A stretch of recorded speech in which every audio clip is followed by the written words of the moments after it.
Kalau anak-anak dibangunkan jam 4 subuh, di mana letak salahnya dan di mana letak pelanggarannya?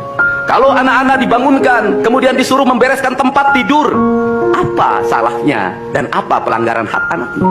Kalau anak-anak disuruh sholat subuh, apa pelanggaran haknya?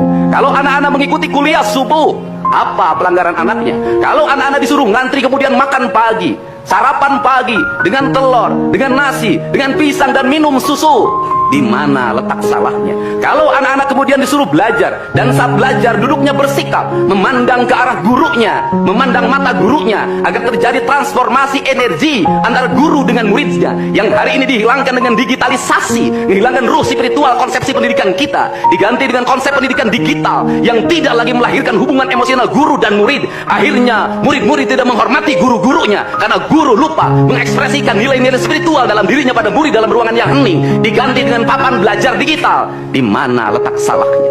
Kalau anak-anak itu diajarkan makan siangnya tertib, berantri, berdoa sebelum makan, di mana letak salahnya? Kalau anak-anaknya sore hari diajarkan bola voli, sepak bola, latihan baris berbaris, di mana letak salahnya? Kalau sore hari anak-anak disuruh masuk ke masjid, mengikuti pengajian, di mana letak salahnya? Kalau setelah itu mereka makan malam, dan makan malam ditandai dengan berdoa, di mana letak salahnya? Kalau mereka jam 9 disuruh masuk barak, disuruh masuk ruang tidur, dan disuruh tidur, di mana letak salahnya? Justru hak-hak anak terdapat di barak pendidikan TNI, dan hak itu tidak mereka dapatkan di rumah-rumah.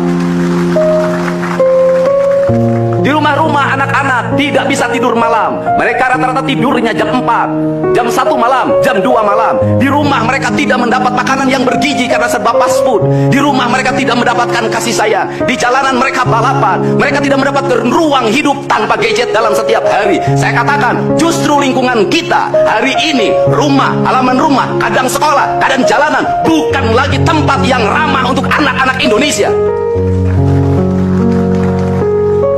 Untuk itu apa kebijakan yang harus kita lakukan?